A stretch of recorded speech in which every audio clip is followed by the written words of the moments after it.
سلامات ابزي سوشيال ميديا لما انتي ابيت سؤال كم سكرول እንዳገበርኩስ ኣብ ሓደ ኣኪለ ዝበሃል ሓውና ኣለዋ ኣብ ኡጋንዳ ዝቕመጥ መስለኒ ኤርትራዊ ሓውና ብዙሕ ተኸተልቲ ዘለዎ ኣብ ሓንቲ ሓፍትና ካብ ካልጋሪ ኢንተርቪው ገብራ ነይሩስ ኣብ ስደት ኣብ ካናዳ ንዘለዉ ኣሕዋት ኤርትራውያንሲ እንታይ እዩ ዝገጥሞም ዘሎ ዛ ዓይነቱ ብዛዕባ ካናዳ ሓበሬታ ክትህቦ ካናዳ ጽቡቕነትን ሕማቕነትን ክንደይ ዓመት ከም ዝገበረት ሰባት ዝብልዎ ሰባት ብሶሻል ሚድያ ወይ ድማ ስደት መፅኦም ዝገጥሞም ሕልኽልኻት ኣሎም ንዑ ተረድእ ነይራ እሞ ብዙሕ ነገር ምስኣት ተሰማማዕኽዎ ነገር ነይሩ ምስታ ሰበይቲ 25 ዓመት ገይረ ዝዓዲ ኢላ ካልጋሪ ኣነ ቅድሚ ሕጂ ካልጋሪ ተቐሚጠ 8 ዓመት እና ኣገላልፃ ብጣዕሚ ጎበዝ እያ እቲ ቃል ኣመራርፃ ጎበዝ ሳይን እያ ሽማ ተደተጋገ ሳይነት ባህል ኣብዚ ናይ ኢሚግሬሽን እያ ትሰርሕ anyways ኣነ ብሕፅር መንገዲ ክዛረበሉ ዝደለኹ ኩሉ ማዓንቲ ብዙሕ ሰብ ካናዳ ክመፅእ ከሎ ሳፕራይዝ ይኸውን ይደናገፅ ካናዳ ቅድሚ ሕጂ ከምቲ ዝበልኮ ብሓደ ገፅ ከቢድ እዩ ብቲ ሓደ ገፅ ድማ ቀሊል እዩ ካብ ሰው ናብ ሰው ይፈላለዩ በተለይ ኣነ ዝመፅእ ዘሎ ማርች ሓደ ልክዕ 35 ዓመት ይገብር ኣለኹ ዝዓዲ 35 ዓመት ክገብር ከለኹ ኣብ 91 ክመፅእ ከለኹ ንካናዳ ናይ መጀመርያ 10 ዓመት ብጣዕሚ ድንግርግር ኢሉ ነይሩ ናይ መጀመርያ 10 ዓመት ክብል ከለኹ ናይ መጀመርያ 10 ዓመት ውፃእ ወረዲ ነይርዎ ከቢድ እዩ ማለት ትሰርሕ ገንዘብ ተቐምጥ ገንዘብ ኣሚጥካ ገዛ ክራይ ትኸፍል ዝተረፈካ ድማ በትልካ ተቃሊስካ ቤተሰብ ዓዲ ፅጉማት ዘለዉ ወለድኻ ወላዲትካ ወይ ኣሕዋትካ ሓገዝ ትገብር ብትኽእሎ መጠን ንስኻ ከዓ ክትነብር ኣለካ ንሱ ብጣዕሚ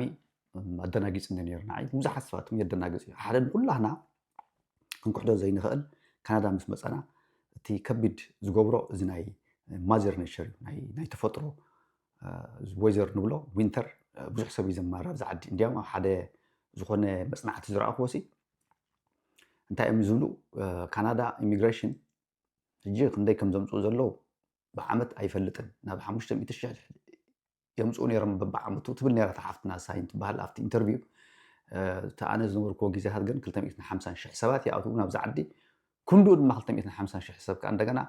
ዝዓዲ ለቂቖም ይስደዱ ዝብል ኣሽሙር እየ ነይረ ሓደ ካብኣቶም መሰደዲኦም ወይ ድማ ናብ ካሊእ ዓዲ ንክጉዕዙ በዓል ኣሜሪካ ወይ ድማ ዝሓሸ ወይዘር ዘለዎ ዓድታት ወይ ድማ ፕሮቪንሻላት ከም በዓል ብሪቲሽ ኮሎምቢያ ናብኡ ይኸዱ ምክንያቱ ተቐዳማይ ናብዚ ከብፅሖም ዝገብር እቲ ወይዘር ቁሪ ዝዓዲ በረድ ብዙሕ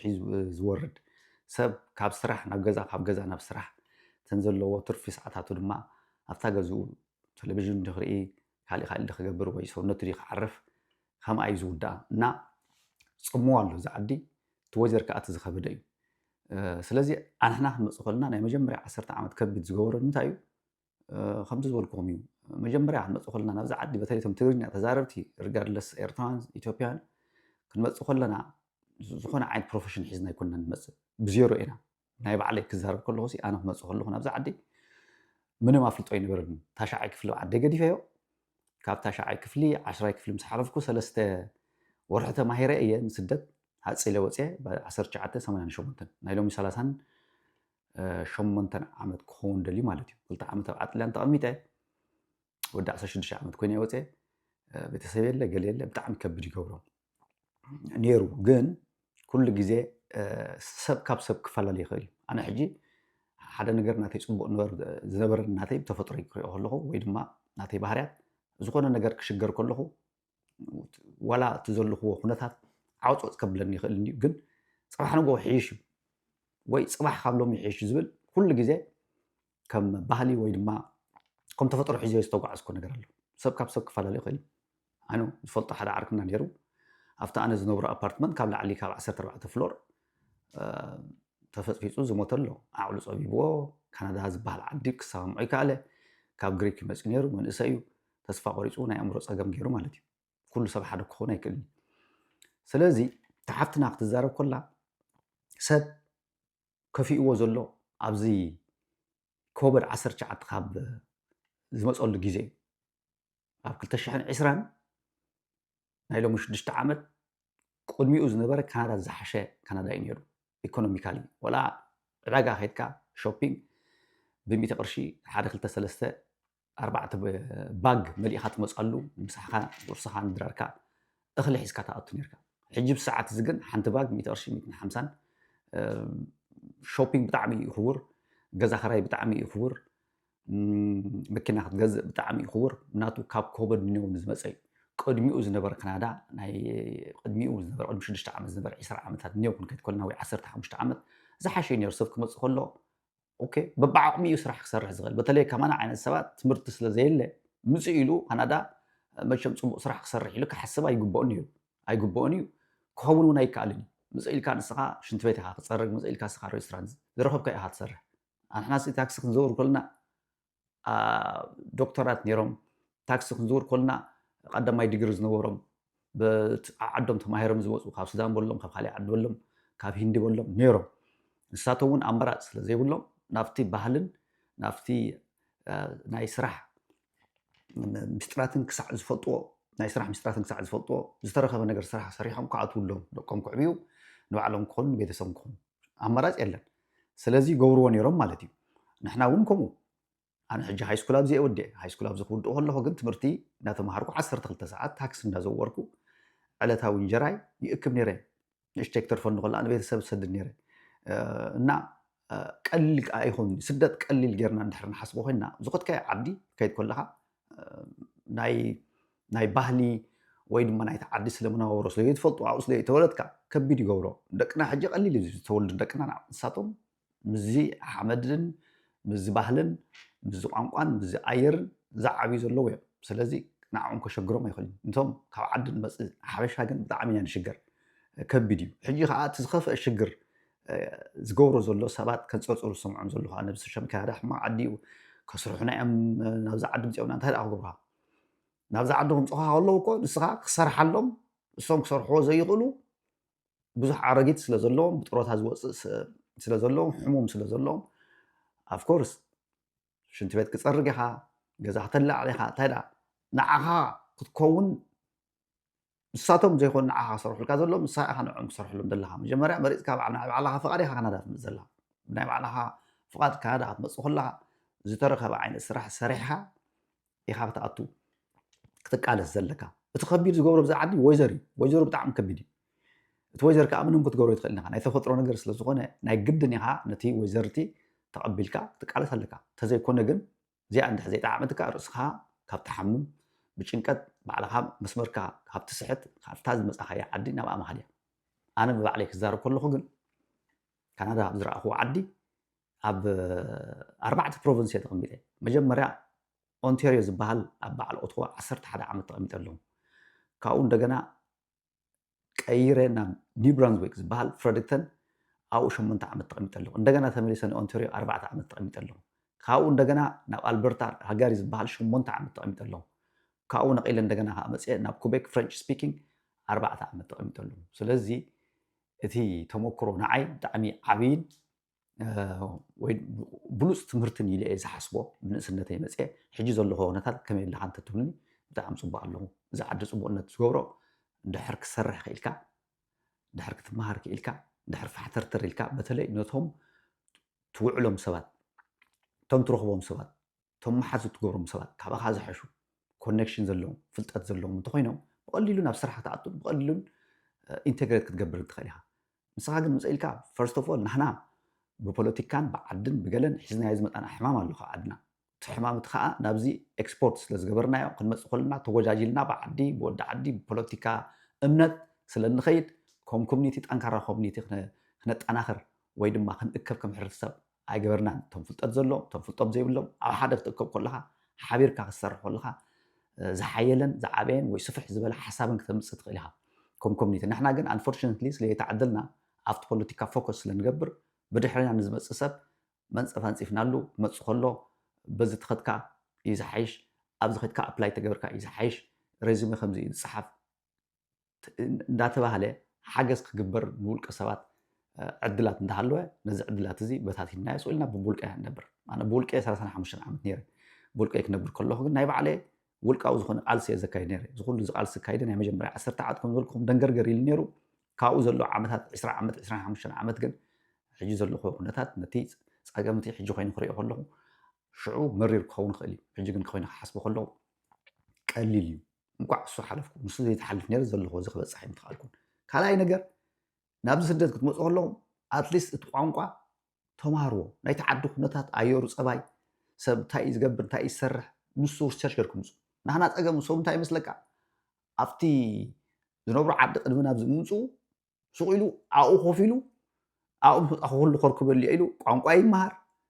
እንታይ ዓይነት ኮርስ ተወሰድኪ እዩ ስራሕ ብዕድል ክረክበሉ ዝኽእል ካናዳ እንታይ ይመስል ኢሉ ሪሰርች ይገብርኒ ኣይገብርኒ ሱቕ ይመፅእ ቤተሰብ ድማ ብስፖንሰር የምፅኦ ኣብ ቤተሰብ ኣትዩ ሽዑ ዝሓልፎ መከራ ንባዕሉ ዲፕረስ ይኸውን ነቲ ቤተሰብ ድማ ሸኸም ይኸውን ማለት እዩ ሕጂ እንታይ ይብሉ ሰባት ሰምዕ ስራሕ ስኢና ይብል ካናዳ ሕጂ ስራሕ ምስኣን ከጋጥም ይኽእል እዩ ምስቲ ዘሎ ናይ ኮቪድ 19 ብዙሓት ካምፓኒታት ተዓፀን እየን ቅድሚ 6 ዓመት ዝነበረ ስራሕ ግን መሊእ እዩ እንዳተለመንካ እዩ ኣነ ሕጂ ካልጋሪ ክነብር ከለኹ እንዳ ስጋ ነይሩ ካርጌር ዝበሃል ሰብ ክተምፅኣሎም ከለኻ ኣብኡ ሰራሕተኛ ኮንካ ካሊእ ሰብ ክተምፅኡ ከለኻ ዝኾነ ዓይነት ኢንሰንቲቭ ይወሃብ ነይሩ መቐሸሽ ይውህብ ነይሩ ነቲ ኣማፃኢ 500 ድዮም 400 ገንዘብ ይወሃቡ ክሳዕ ክንዲዚ ሰብ ሕፅረት ነይሮም ሕጂ ኸ ጨና ኮይኑ ማለት እዩ ምክንያቱ በዚ ናይ ዩክሬን ጦርነት መዓት ዩክሬናውያን እዮም መምፅኦም እዚ ዓዲ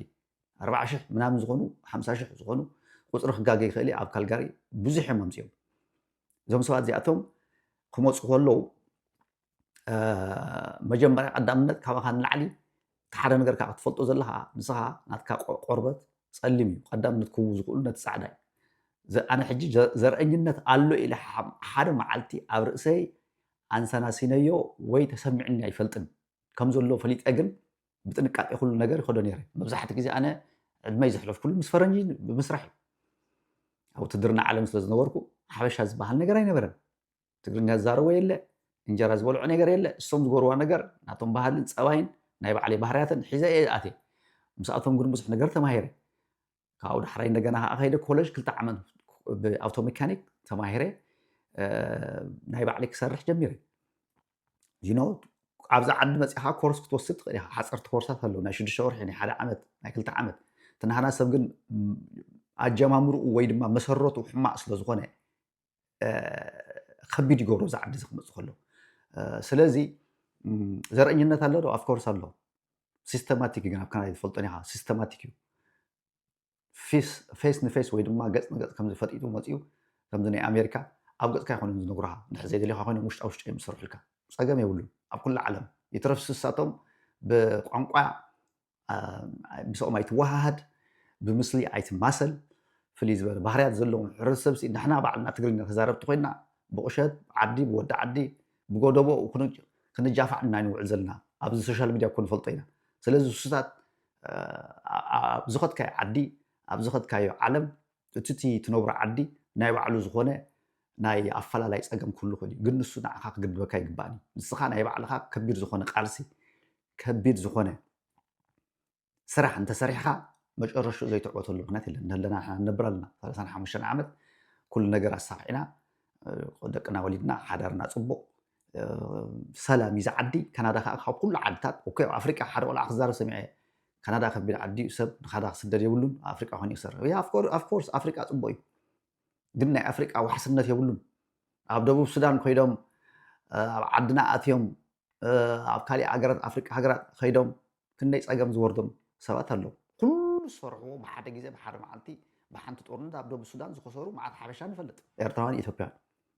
ጋራንቲ ስለዘየለ እዩ እምበር ኣፍሪቃ ዳ ፅቡቅ ተዝኾን ኳ ዓድና ምተቐመጥና ነርና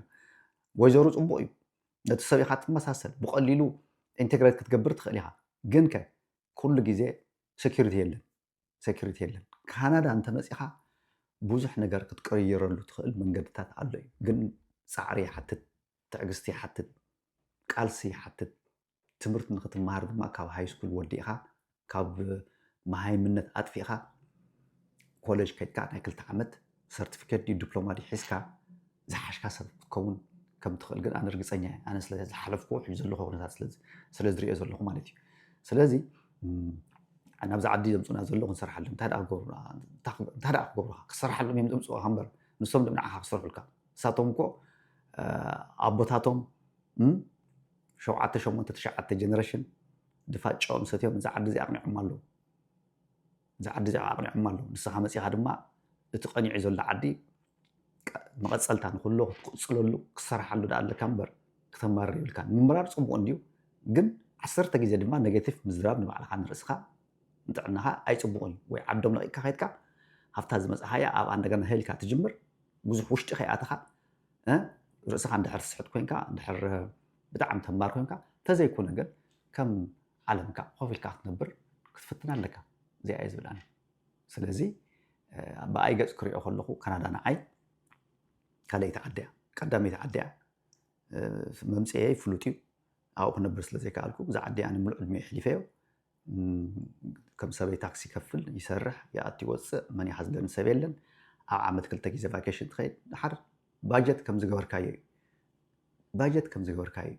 نسخة دحر جنزب كنت حز ليها عبز عدي جنزب كنت حز ليها جن كم أخذ نبري سلسة شح يأتيها السخة سلسة شح حمش ميتين وص أي خان تغينو بنجت في نحرت نبر لها زعد رزق تقمر ركاي زعد طولها كم يناتك سرعة النوارها دومز مستقبلك عصري 4-5 عامات تجزئت هونكا كده وانت سي زايد لك 10 عامات تجزئت هونكا سلكي ببعمته تغيرت هونكا دقه وسيخات بلع ست هونكا جنزب كنت حزاي تخليها كفيديو مخنياتو it's not how much you make it's how much you keep زم هدوان بيتسبنا كندي يركز يخونكس كندي عميد كاي تقول دايك خون زلو سلازي كله يسعريو يكاليو زعد زي سلاميو كا امريكا زحشه انت اي زحشه زغورو سلامي انا حج معزي عزي فلت دق ها دق خود خلو وي اوتوبس كصبي خلو ططويلكا ودق يمن وسدم وي دق يمن قتلهم زلو ነገር የለም انا زقمط زلخو بروفيس حج كوبيكيو فرنش سبيكينيو اتو ቋንቋኦም ናይ ግድን እቲ ባህሎም ክፈልጥ ኣነ ኣብዛ ዕድመዚ ምስ ሰበይተይ ናብ ዓመትን ፈርዓን 2 ዓመት ከይድና ትምህርቲ ተማሂርና ቋንቋ ሕጂ ኮሙኒኬት ክገብር ይኽእል ኣድራሻ ክሓትት ይኽእል ዳይሬክሽን ክሓትት ይኽእል እዚ እንታይ ይኽእል ይኽእል ሽመይ እዚ ይበሃል ስኻመንት በሃል ባዕሊ ከፋልጥ ይኽእል ስራሕ ብቐሊሉ ክረክበሉ ዝኽእል ኢንተርቪው ጌርካ ክሓልፈሉ ዝኽእል ደረጃ በፂሕ ኣለኹ ናይ ግድን ይክመሃር ዘለኒ ትነብሮ ዘለካ ዓዲ ኩላ ዓይነት ንዓኻ ክጠቅም እዩ ይኾነኒ ኢልካ ትሓስቦ ነገር ብምሉኡ ከተጋባብዶ ኣለካ ክሰርሖ ኣለካ ክትፈልጦ ኣለካ እዚ ተጌርካ ይሓልፈልካ እዚ ተዘይጌርካ ግን تشجر مالتي سلازي ازي مثل بزع كندا نزلنا او تي حماق نجر زغبرو كندا حماقنتو يو ويزر كامن كنت كبرو تخلينها حجي زلنا هي دما زي كوبر 19 كاب زمص 6 عامت اب كندا طرح يكون بمولو عالم نابرا مقواس اغاطيمينا اتون كبيديو كنداوያን كبيديو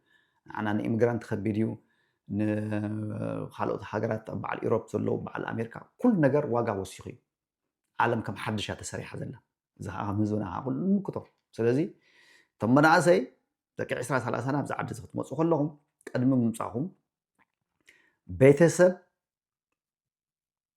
ናይ ቤተሰብ ጾር ኮይኑ ትኾኑ ቤተሰብ ከም ጻልኩም ከሎ ኣብቲ ዘለኹም ዓዲ ቋንቋ መኪትኩም ሙሱ ኩቤክ ትመጽኹም ፍሬንች ኣብ ካልእ ፕሮቪንስ ድሕር ትኾኑ ኮይንኩም 10 ፕሮቪንስ ዘሎ ካናዳ እንግሊዝኛ ብደንቢ ኮሙኒኬት ናይ ምግባር ዓቕምኩም ሓፋፍልኩም ክትመጹ ኣለኩም ካብ ዜሮ ይጅመርኒ ሓደ ነገር ሒዝካ ትመጽእ ኣለካ ናሃና ከቢድ ዝገብሮ መብዛሕቱ ሓበሻ ከይተማሃረ እዩ ዝመጽእ ኦኬ ንበዓልቶም ናይጀሪያውያን እዚኦም ዌስት ኣፍሪካ ንበዓል ጋና ገለ ትሪኦም ከለኹ እዚኣቶም ናይ እንግሊሽ ናይ ብሪቲሽ ኮሎኒ ስለ ዝነበሩ እዞም ኮመንዌልዝ ካንትሪስ ዝበሃሉ ብቐሊሉ ብዛዕዲ ኢንተግሬት ክገብሩ ክእሉ እዮም ምክንያቱ ንሳቶም ክመሃሩ ከለዉ ዓዶም ዋላ ትከረኪለም ዝቕረፅ ናይ ትምህርቲ ስርዓት ዝቕረፅ በቲ ናይቲ ብሪቲሽ ነበረ ናይ መግዛእቲ ስርዓት እዩ ስለዚ ምስቲ ባህሊ ምፍላጥ ኣለዎም ኢሎም እዮም ዝሓስብዎም ዞም ዓዲ እዚኦም ንሳቶም ብቐሊሉ ናብ ዝኣትዮም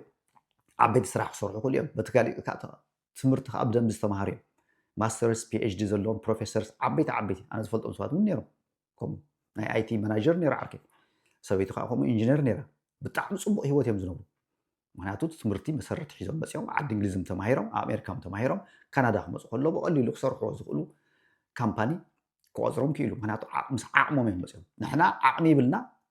ጎደሎ ዓቕሚና ሒዝና ንመፅእ ካብቲ ካሊእ ሕብረተሰብ ኣብዚ መፂና ከዓኒ እንደገና ምስ እቲ ባህሉን እቲ ወይዘሩን ክተሓወሰና ከሎ ብዝገደደ ንጨናና ይኸፋአና ማለት እዩ ካብኡ ሓደ ናብ ሕማም ይወስደና ሓደ ናብ ወንጀል ይወስደና ስለዚ ታሽሙ ንግበር ንመሃር ክንሰርሕ ኣለና ዝሰርሐ ዝደኸመ ዝተቃለሰ ኩሉ ግዜ ተዓወታይ ስኡልካ ዝመፅእ ነገር የለን ታንክ ዩ